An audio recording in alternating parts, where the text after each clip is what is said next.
Embark on our river cruise, exploring the stunning waterways of the Tigre Delta, just north of Buenos Aires.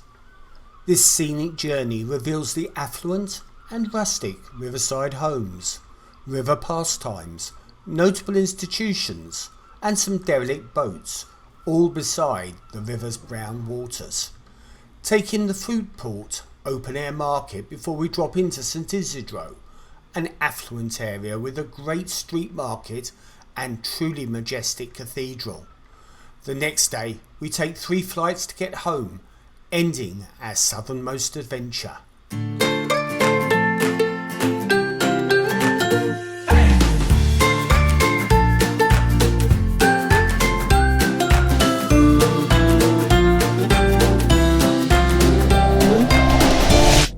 Hello, welcome back to the channel, and today we're going to do a river cruise along the river Tigre.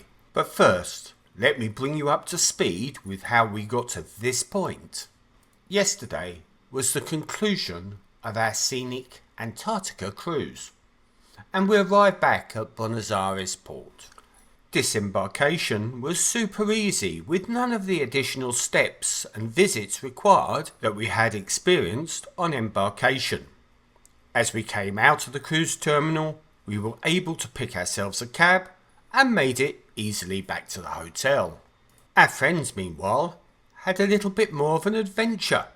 They disembarked as easily as we had, hailed the taxi as we had, and that's when the problem started.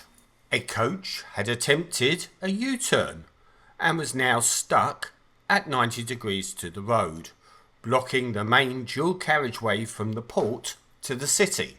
The taxi cab company offloaded passengers from a number of taxis onto a minibus that happened to be the other side of the stranded coach.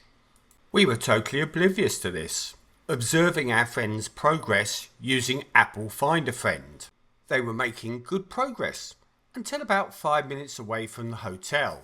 All of a sudden, we observed them turning round and going completely in the opposite direction. It appears that the bus driver was open to negotiation on the order that he dropped passengers off, and our friends hadn't spotted this.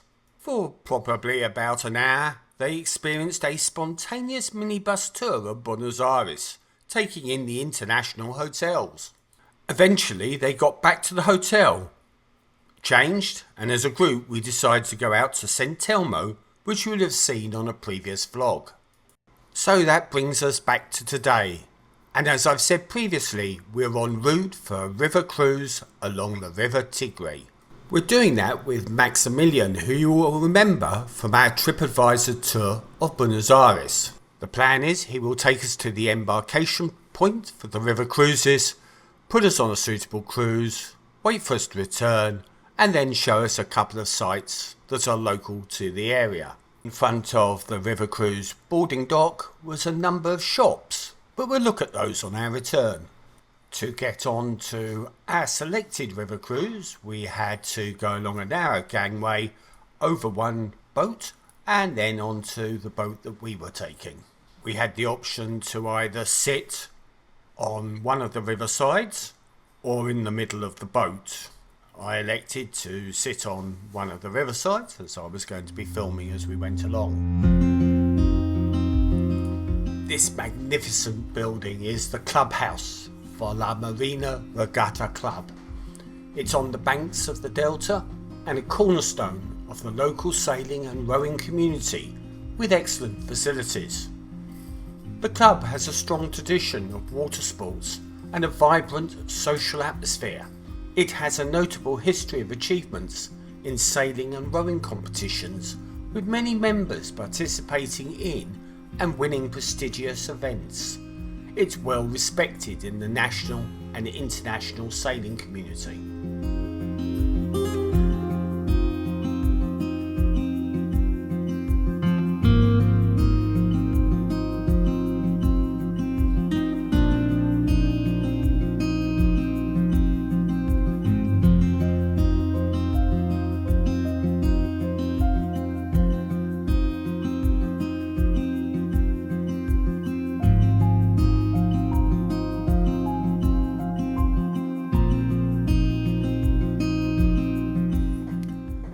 This is our last day in Buenos Aires before we fly home tomorrow, and we wanted to do something different from the usual city hustle and bustle, to see a different side of Argentina and to take the opportunity to be a bit more laid back, less walking and more time to take in the sights.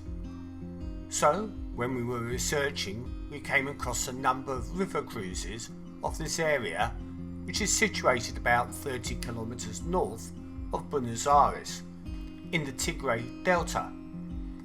Apparently it is the 5th largest delta in the world and was named after jaguars that once roamed this area. The river Tigre is known for its very distinctive brown colour, and that comes about for a number of reasons. Like many rivers, it carries a significant amount of sediment and silt that's been washed into the river from surrounding land, and the fast flowing nature of the river keeps those sediments in suspension, not letting them fall to the bottom. The river also flows through a number of regions with abundant vegetation, leaves, branches and other organic materials which fall into the water and decompose. This releases tannins and other substances that can darken the water. In addition, there are a number of urban runoffs which can carry, unfortunately, a number of pollutants, and they vary from oils, metals and other chemicals that all run into the river. This industrial activity, together with sewage and wastewater, adds to the discoloration. Whilst the brown colour due to natural sediment and organic matter is typical and does not necessarily indicate poor quality of water, pollution and other contaminants can have a harmful effect on aquatic life and its ecosystems. Along the riverbank we pass a real mixture of different types of buildings, from schools and churches to this hotel and recreational complex.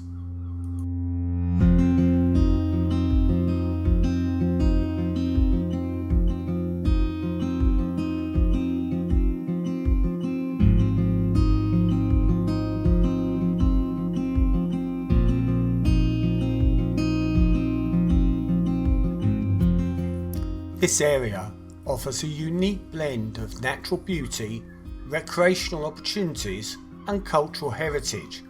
It's a place where visitors can enjoy outdoor activities, immerse themselves in the local way of life and explore the rich biodiversity of the river, the delta and its wetlands.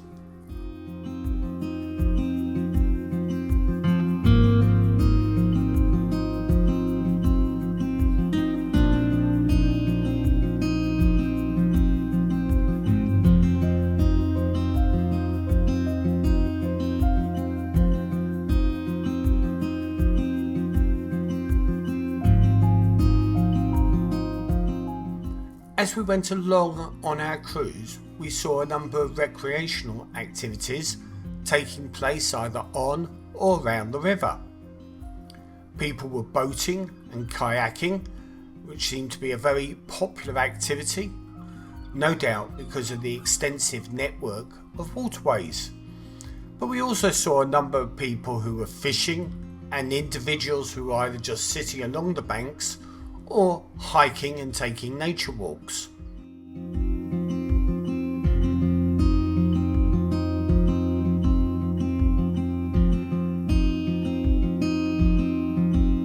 There were also a number of tourists that were obviously taking day trips and excursions like ourselves and finding the cruising as a way of exploring the islands and enjoying the tranquility away from the city.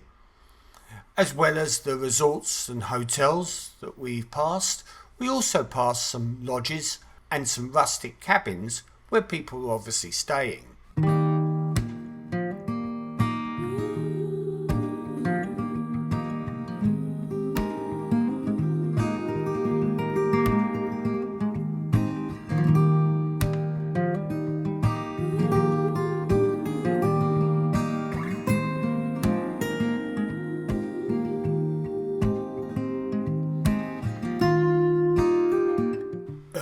on in the trip, our guide has told us about a number of cultural sites that were along the banks of the Delta, in particular the Museo del Mate, which is a museum that we'd passed earlier on in the cruise, but unfortunately it was on the other side and therefore I couldn't really get a video of it. But that museum, together with other local museums, provides insight into the cultural and heritage aspects of the region. In addition, we'd also passed a number of traditional houses and buildings that reflected the local architecture.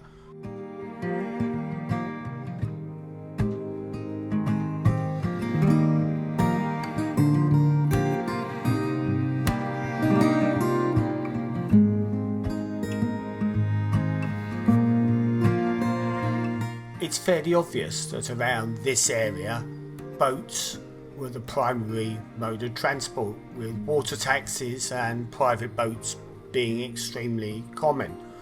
And that is partly, I believe, due to the lack of local infrastructure and limited road access. And many of the areas are really only accessible via water.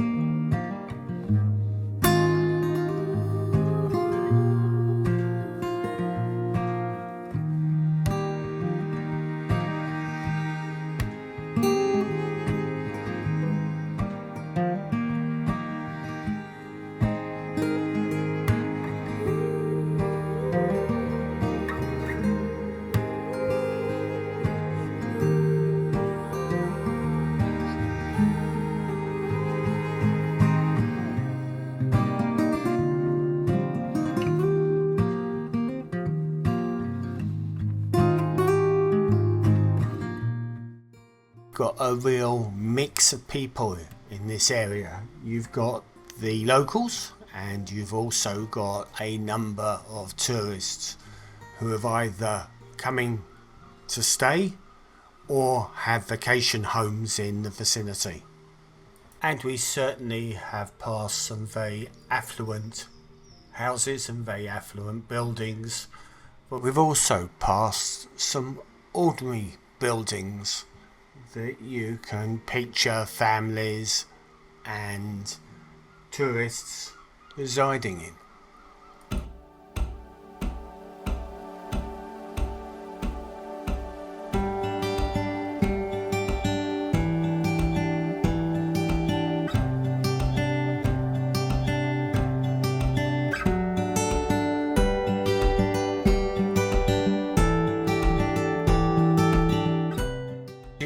Seen as we've gone along this river cruise, we've passed some really manicured and perfect landscapes which are part of some of the buildings, and we've also passed some dense vegetation and brushwood environments that has, for me, been one of the delights of this river cruise, the variety and change that goes on.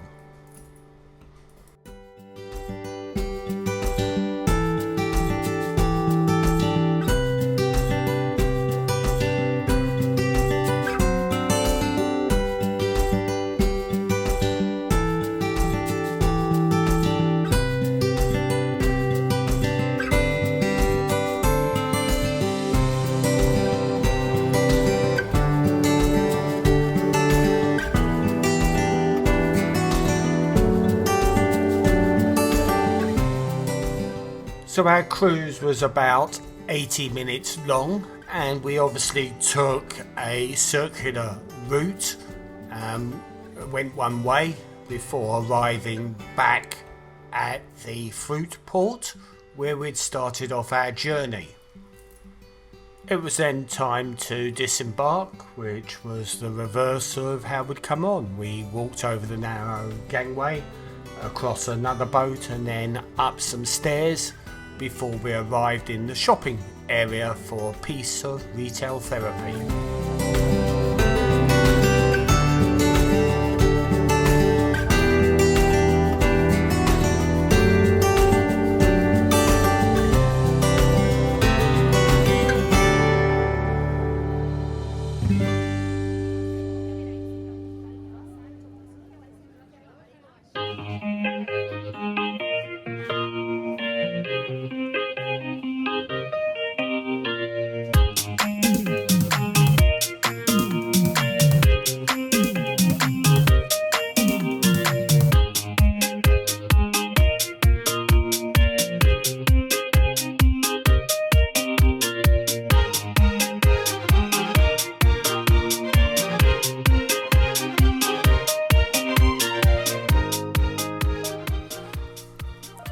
So this place used to be a real fruit market, and it was one where the producers from the Delta area would sell their fruit to local retailers. These days there isn't much fruit. We did find a couple of stores, but over the years it's turned from a fruit market to basically an open air shopping centre. And the main focus you will find here is local craft, but there's also some typical Chinese tourist merchandise, and these are all sold in quaint stores.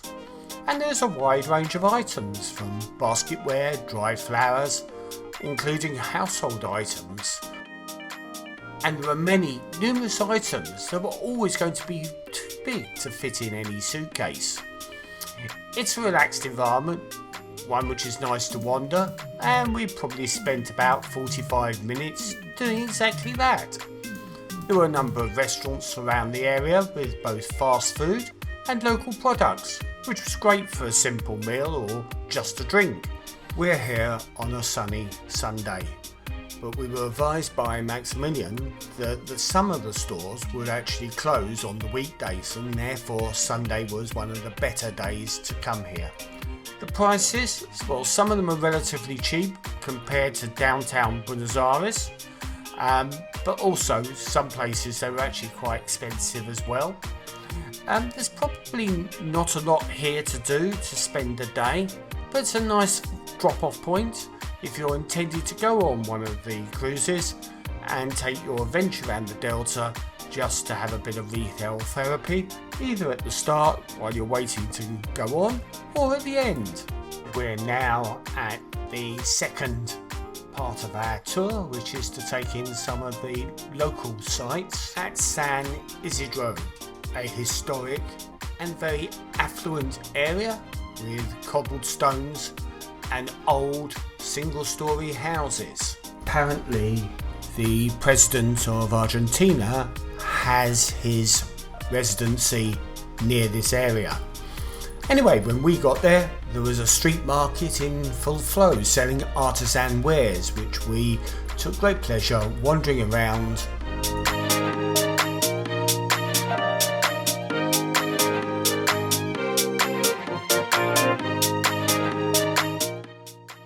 And this is the San Isidro Artisan Fair, which has been going since 1971.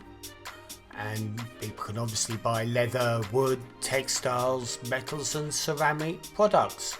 And apparently it's the oldest fair in Buenos Aires province.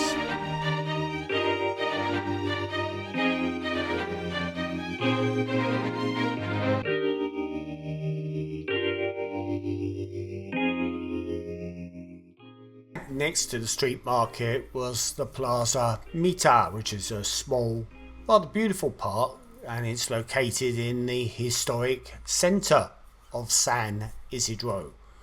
And the park itself has been subject to extensive renovations and works that have recreated some of the historical and authentic elements, and that includes some sculptured gardens, restored monuments, and some steps recreating the look from the 1930s and the 50s, overlooking the sculptured gardens we talked about earlier.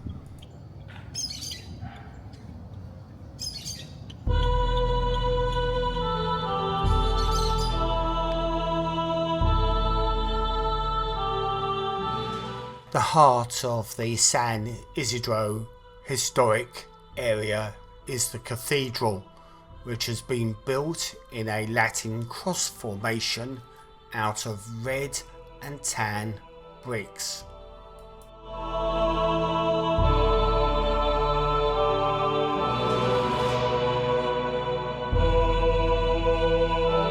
Well, it was a bit spooky that all the lights went off when we walked into the cathedral. However, they quickly came back on again.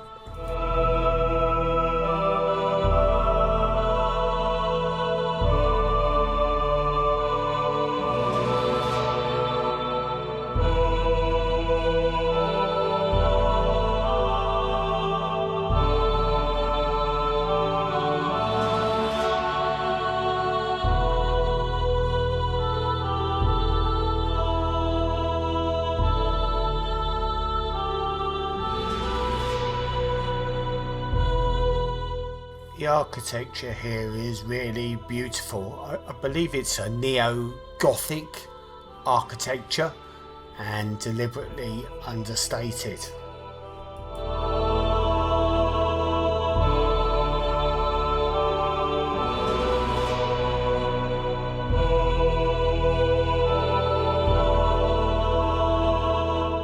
The cathedral was built in 1890 on the site of a previous cathedral that had been built in 1706.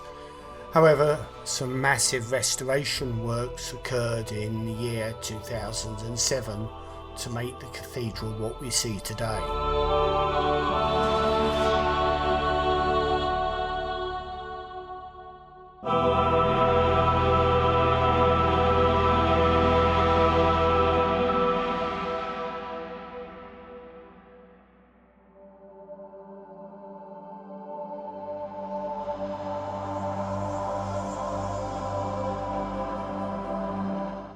We've had a really nice excursion, just what we were looking for, very well arranged and right mix of things that we were doing.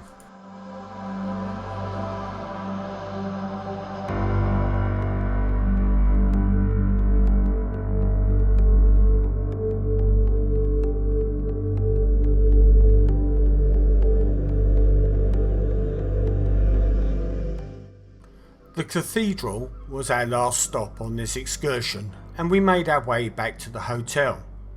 Tomorrow we return to London Heathrow, catching a flight the next evening. When we got back to the hotel, we got news that our flight from Frankfurt to London had been effectively cancelled, a result of industrial action by the staff at Frankfurt Airport. Anyway, we learnt the next morning that we would be instead taking a flight from Frankfurt to London Heathrow via Geneva on Swiss Air.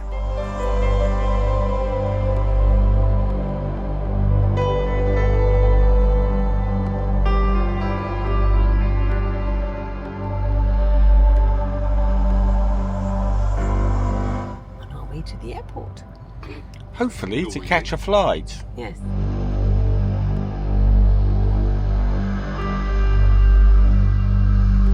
Return journey to the airport have been pre-arranged by our travel agent, so we've been looking for somewhere that did silver items of jewellery and not really found anything at the sort of price point we wanted.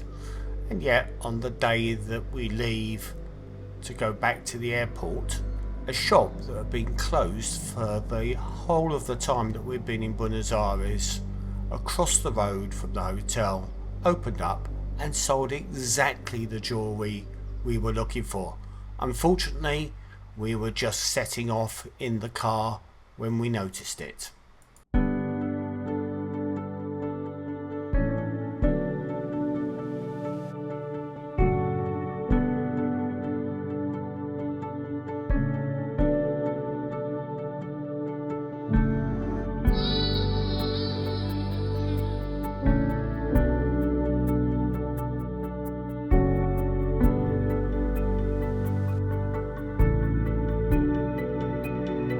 Buenos Aires airport was lovely, quite a modern building and very easy to navigate around.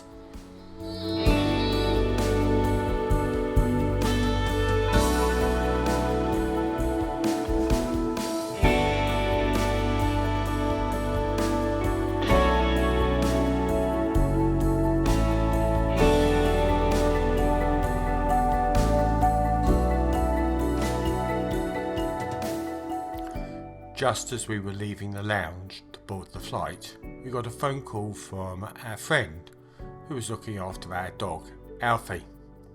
They told us that they were about to take him to the emergency vet due to a medical issue. We just about had sufficient time to contact our daughter and appraise her of the situation so that she could keep up to date with what was going on, and to also take any decisions that needed to be made during that period.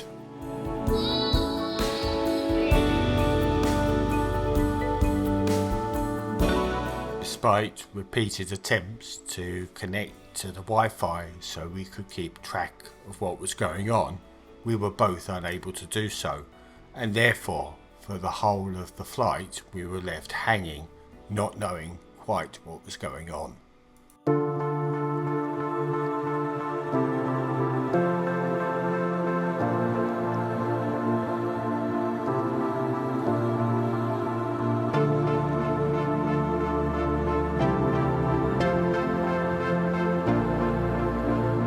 On arrival at Frankfurt Airport, the text messages started to come through. Our daughter had decided to shoot over the vets so that she could be directly involved, and so that if anything should happen, she was actually with Alfie.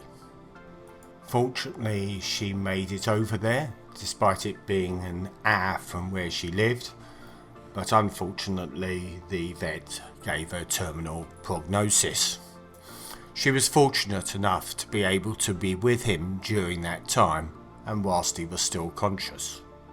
Alfie was 15 and for the last 6 months had slowed down considerably, although he still seemed to be enjoying life, but just doing it at a different pace than what he'd done previously. He was at the upper age for the breed, and therefore we were expecting something to happen sometime, but it's still a shock when it does happen. We were both very disappointed that neither of us were able to be with him in his final hour, but really pleased that our daughter had taken the initiative and decided to go of her own accord. Those of you that have been on the channel for a period of time will probably have heard Alfie's footsteps as he tiptoed around the lounge when we were recording, and those videos will remain with us, and every time we will listen to them we will think of him.